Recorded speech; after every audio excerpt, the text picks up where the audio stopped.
السلام علیکم ورحمۃ اللہ وبرکاتہ۔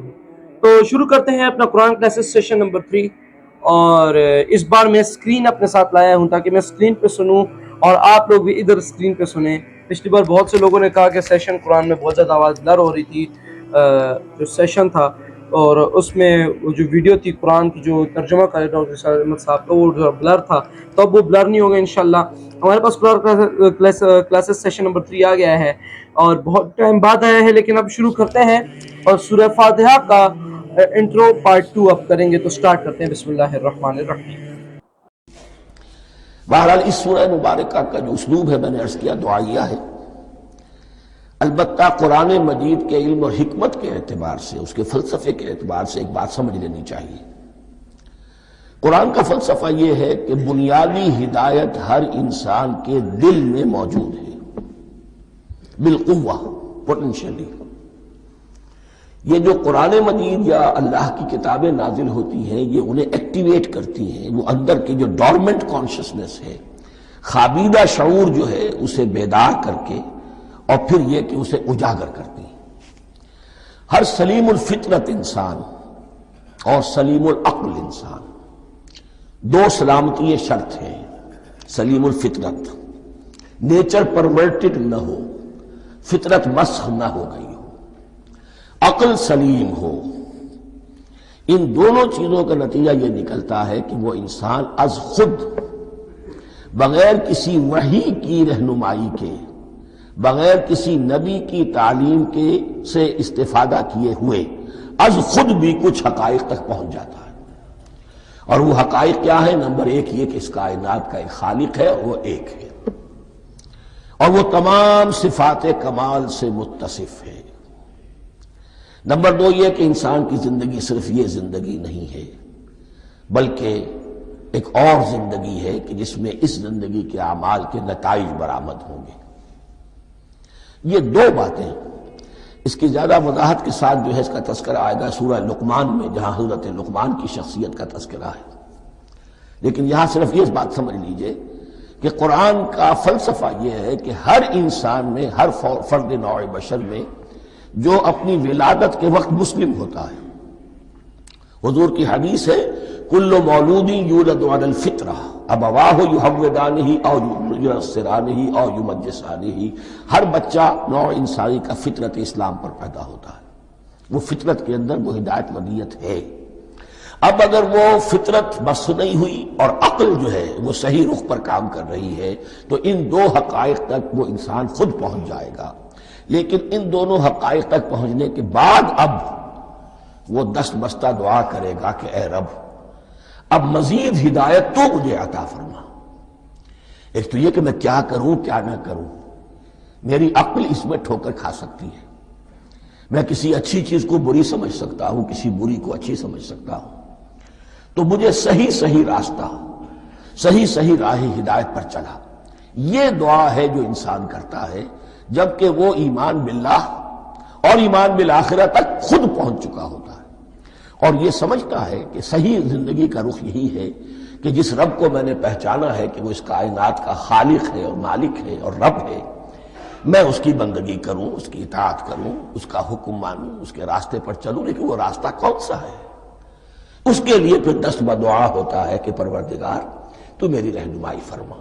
یہ مقام ہے کہ جہاں آپ سمجھ لیجئے اپنے آپ کو بھی آج اس جگہ پر تصور کرتے ہوئے پھر اس سورہ مبارکہ کو پڑھیے کہ آپ اس مقام پر اللہ کے فضل و کرم سے پہنچ چکے ہیں کہ اللہ کو آپ نے پہچان لیا اور اس کی توحید کو جان لیا، اس کی جملہ صفات کمال سے آپ واقف ہو گئے۔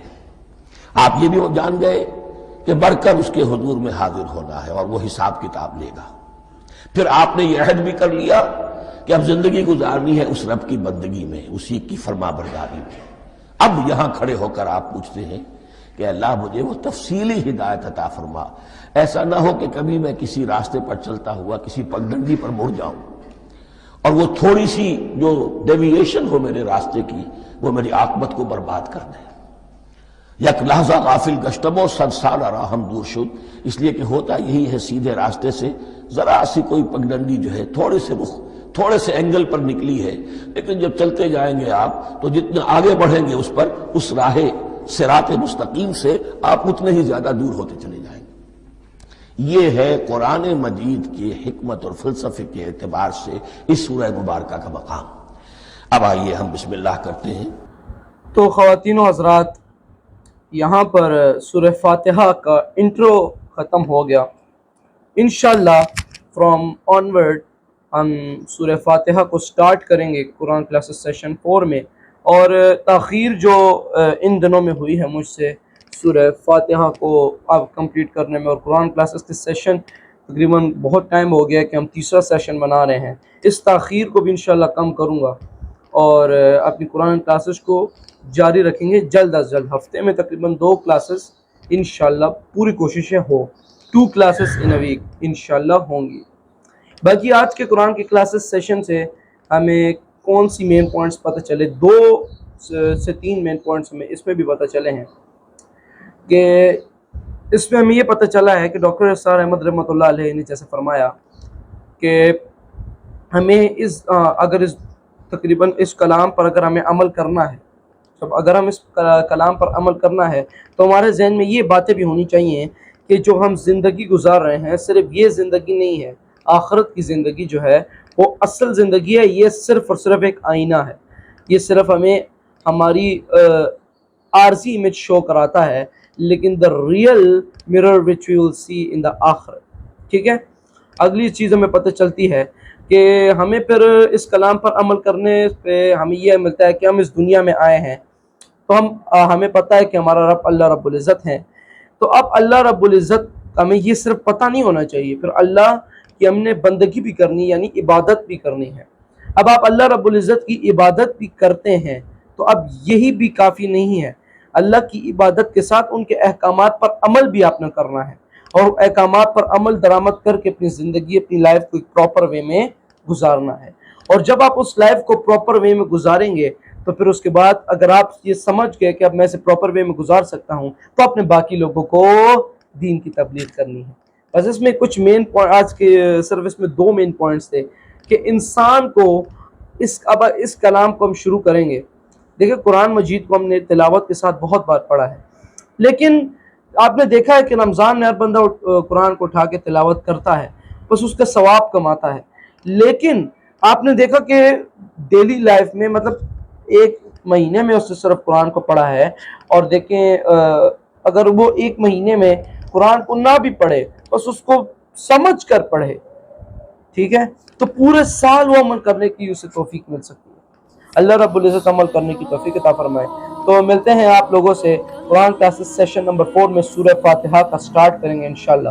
تب تک کے لیے اللہ حافظ، وما علینا الا البلاغ المبین۔ صلی اللہ علیہ وسلم، جزاک اللہ خیر۔